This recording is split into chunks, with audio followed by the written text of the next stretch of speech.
अस्सलाम वालेकुम नाज़रीन, आपने अपनी रोज़मर्रा की ज़िंदगी में अक्सर बिलबोर्ड्स और डिपार्टमेंटल स्टोर्स में अक्सर प्रमोशनल कैंपेन्स देखी होंगी जिसमें लिखा होता है कि 30% डिस्काउंट और 70% डिस्काउंट वगैरह वगैरह। आज इसी परसेंट या परसेंटेज को डिस्कस करने के लिए मैं आपके साथ हाज़िर हूँ। एक बात आप ज़हन नशीन कर लीजिए कि इस लफ्ज़ परसेंट के दो हिस्से हैं, एक पर और दूसरा सेंट। इसी को अगर हम उर्दू में देखें या बोलें तो उसके भी दो हिस्से हैं, फीसद। सेंट का मतलब 100 होता है और परसेंट का मतलब कि हर 100 में से हिस्सा, या फीसद मतलब हर 100 में से हिस्सा। इसको चाहे उर्दू में देख लें या इंग्लिश में देख लें, मतलब वही है कि हर 100 में से कोई ख़ास हिस्सा। मैं अगर बोलूं कि 1 कोल्ड ड्रिंक पर पर्सन, तो इसका मतलब है एक कोल्ड ड्रिंक एक आदमी के लिए, या 20 पैसेंजर्स पर वैन, इसका मतलब है 20 मुसाफिर एक वैन के लिए। इसी तरह फॉर एग्जाम्पल मैं बोलता हूँ 60% पीपल या 60% लोग, इसका मतलब है 100 में से 60 लोगों के लिए। तो जब भी परसेंट या फीसद बोला जाएगा तो एक्चुअल वैल्यू चाहे कुछ भी हो, आपने ये जहन में रखना है कि आपने उस वैल्यू को रिलेट करना है कि 100 में से या 100 में से इसका कौन सा हिस्सा बने। सिंबॉलिकली इसको ये परसेंट के साइन या PCT लिखकर जाहिर किया जाता है। जैसे मैंने एग्जाम्पल देते हुए बोला कि 60% पीपल, अगर उस 60% को मैं लिखना चाहूँ तो जस्ट 60 के आगे परसेंट का साइन लगा दूँ तो उसका मतलब कि 60%। जैसे मैंने आपको बताया कि परसेंट का मतलब 100 में से कोई ख़ास हिस्सा, तो इसी 60% को मैं 60 डिवाइडेड बाय 100 लिख देता हूँ। मतलब ये 100 की रेशो में शो होना शुरू हो जाएगा। बात एक ही है, 60% परसेंट को सिंबॉलिकली लिख दे या 60 डिवाइडेड बाय 100 लिख दे। इसी को अगर कैलकुलेट कर लें तो वो 0.60 बन जाता है, और आखिरी ज़ीरो अगर हम ख़त्म भी कर दें तो 0.6, इसका मतलब भी वही 60% ही है। लेकिन ये आपको सही माने में समझ आएगा जब आपको एग्जाम्पल दी जाएगी। अब मैं एग्जाम्पल दे रहा हूँ कि 880 में से आमिर ने 616 नंबर हासिल। बताइए कि आमिर ने कितने फीसद नंबर हासिल। अब पहले तो इस क्वेश्चन को समझिए कि 880 में से तो 616 हुए, तो हर 100 में से कितने नंबर हुए। तो इसमें इस सेंटेंस में आपको जो इन्फॉर्मेशन दी गई है उसको आप पहले अलग कर लें कि कुल नंबर है 880, आमिर ने जो लिए हैं वो 616 है, और आपने जो मालूम करना है, जो एक्सट्रैक्ट करना है इसमें से, वो आपने इसकी परसेंटेज, आमिर के मार्क्स की परसेंटेज आपने फाइंड आउट करनी। जब सिंपली परसेंटेज मालूम करनी हो तो उसका फार्मूला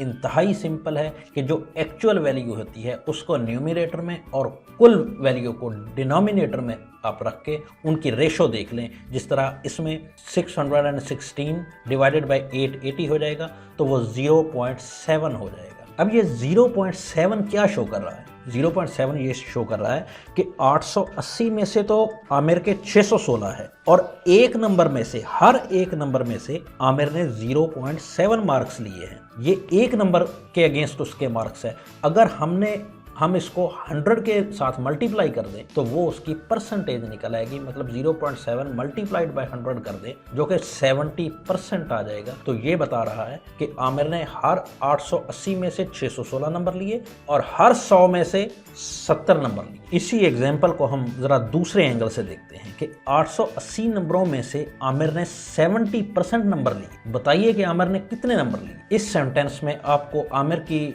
ऑब्टेन्ड परसेंटेज वो भी पहले दे दी गई है, और कुल जो टोटल वैल्यू है वो भी पहले देगी, और एक्चुअल वैल्यू आपने जो है ना वो मालूम करनी है। इसमें जो इन्फॉर्मेशन दी गई है उसमें आपने कुल नंबर 880 है, आमिर की जो परसेंटेज है वो 70% है, मतलब हर 100 में से आमिर ने 70 नंबर लिए हैं। तो आपने ये देखना है कि 880 में से कितने नंबर लिए, तो आमिर के नंबर जो है ना वो आपने फाइंड आउट करने हैं। अब जिस तरह मैंने आपको पहले बताया कि जब आपने परसेंटेज फाइंड आउट करनी हो तो सिंपली एक्चुअल वैल्यू की टोटल वैल्यू के साथ रेशो, आप उसको रेशो में शो कर लें, और जो भी आंसर आए उसको 100 से मल्टीप्लाई कर दें तो वो आपको परसेंटेज हो जाएगी। लेकिन जब आपको परसेंटेज पहले से दे दी गई हो और आपने एक्चुअल वैल्यू या टोटल वैल्यू मालूम करनी हो, तो जो आपने मालूम करना है, जो आपने एक्सट्रैक्ट करना है, आप उसको सपोज कर लें कि वो कोई डिजिट है। जिस तरह हमने इस एग्जाम्पल में आमिर के नंबर जो एक्चुअल मार्क्स उसने ऑब्टेन किए हैं वो हमने फाइंड आउट करना है, तो हम सपोज कर लेते हैं कि उसने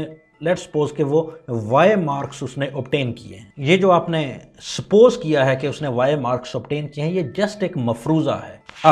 अब एग्जाम्पल के सेंटेंस में क्या कहा जा रहा है कि 880 नंबरों में से आमिर ने 70% नंबर हासिल किए हैं। तो बताइए कि आमिर ने कितने नंबर लिए हैं, और आमिर ने जो नंबर लिए हैं वो हमने सपोज कर लिए हैं कि वो वाई मार्क्स लिए हैं, वाई नंबर लिए हैं।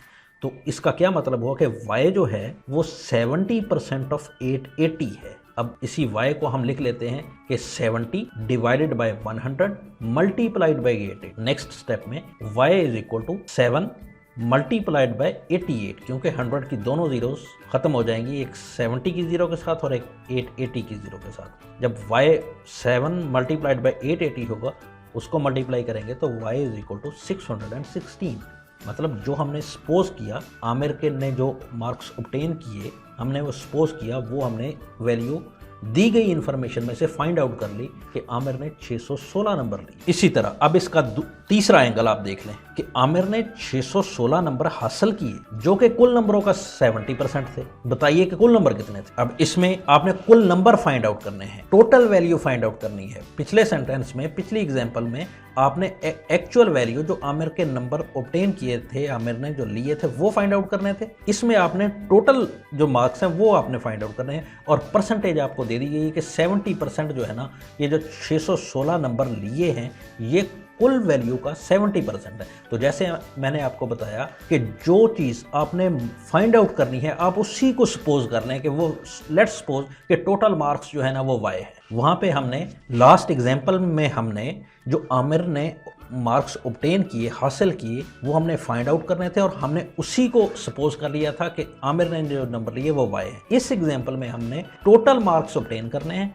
और टोटल मार्क्स को ही हमने सपोज कर लिया है कि वो y है। अब इस एग्जाम्पल का सेंटेंस आपको बता रहा है कि ये जो टोटल मार्क्स हैं, इसका 70% आमिर ने ऑब्टेन किए हैं। मतलब वो 70% ऑफ y जो है ना वो लिए हैं, और वो कितने हैं, वो 616 है। 70% of y is equal to 616। अब 70% को, जैसे मैंने आपको बताया कि इसको 100 की रेशो में लिख लें, 70 डिवाइडेड बाय 100 हो जाएगा, multiplied by y is equal to 616। 70 divided by 100 को 7/10 y लिख लें, is equal to 616।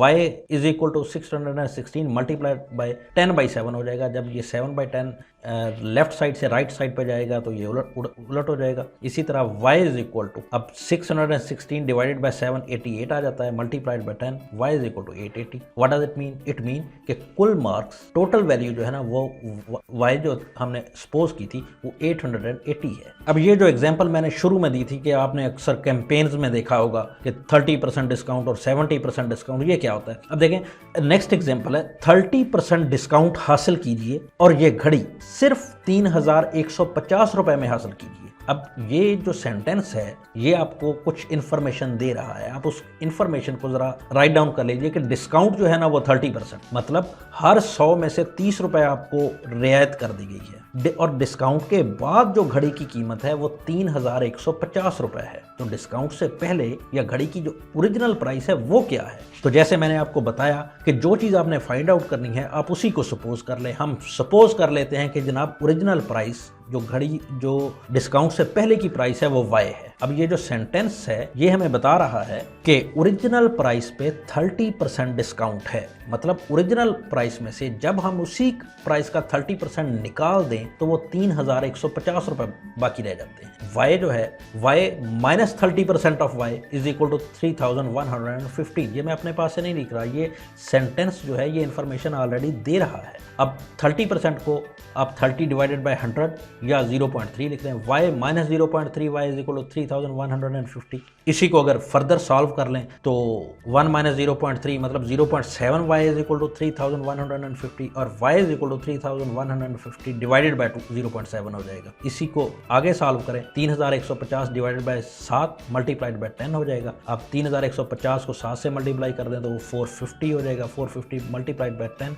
Is equal to 4500 आ जाएगा। तो ये आपने खुद से जो है ना वो कैलकुलेट कर ली कि 30% डिस्काउंट के बाद घड़ी की कीमत 3150 रुपए है, तो उससे पहले जो है वो घड़ी की कीमत 4500 रुपए थी। नेक्स्ट एग्जांपल देखते हैं कि आपने एक कंप्यूटर 22,680 रुपए में फरोख्त किया और आपने 26% नफा कमाया। कंप्यूटर की कीमत खरीद या परचेज प्राइस क्या थी। इसमें आपको जो इन्फॉर्मेशन दी गई है कि नफ़ा जो है ना, वो प्रॉफिट जो है वो आपका 26% है। हर 100 रुपया के जो आपकी कीमतें खरीद थी, आपने वो 100 को 126 करके बेचा। इस तरह उसकी कुल जो प्राइस थी, जो टोटल सेल वैल्यू आपने ली, वो 22,680 रुपये में उसको सेल आउट किया। अब आपने फाइंड आउट करना है कि आपकी परचेज प्राइस क्या है। तो परचेज प्राइस को ही आप सपोज कर लें कि वो वाई है। अब सेंटेंस जो इन्फॉर्मेशन दे रहा है कि परचेज प्राइस का 26% आपने जो है ना वो प्रॉफिट लिया है। अब वाई हमने वो सपोज कर ली कि वो उसकी परचेज प्राइस है। वाई प्लस 26% ऑफ वाई, ये दोनों मिल के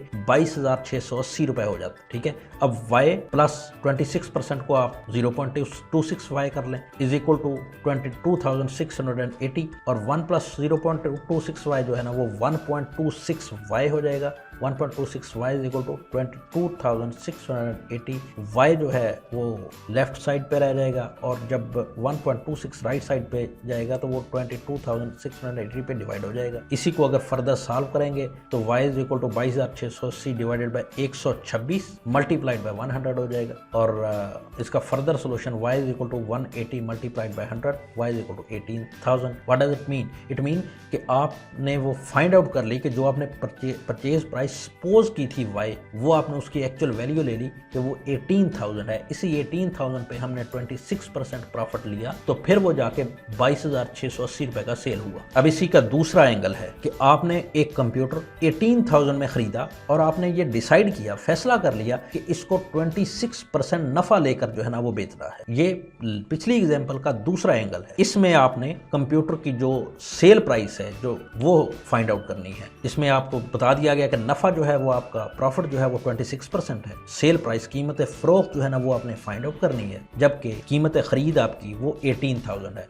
तो जो कीमत फ़रोख्त आपने फाइंड आउट करनी है उसी को आप सपोज कर लें कि वो वाई है, कोई है, आपने फ़र्ज़ कर लिया कि वो वाई है। अब सेंटेंस में दी गई इंफॉर्मेशन आपको बता रही है कि जो आपकी कीमत फ़रोख्त है वो परचेज प्राइस प्लस उसका 26% है। अब y इज इक्वल टू 18,000 हमारी कीमत खरीद है, purchase price plus 26% of purchase price, मतलब 26% ऑफ 18,000। ये दोनों मिलते हैं तो वो सेल प्राइस के इक्वल हो जाते हैं। अब y is equal to 18,000 plus 26% को 26 divided by 100 multiplied by 18,000। y is equal to 18,000 plus अब 26 डिवाइडेड बाई 100 को आप उससे सॉल्व कर लें तो वो 100 की जीरोस आप कह सकते हैं कि 18,000 की 2 जीरोस के साथ ख़त्म हो जाएंगी और पीछे 26 मल्टीप्लाइड बाई 180 बच जाएगा। y is equal to 18,000 plus 4,680, इसी को सॉल्व करेंगे तो y इज इक्वल टू 22,680 जो है ना वो आपके सामने आ जाएगा।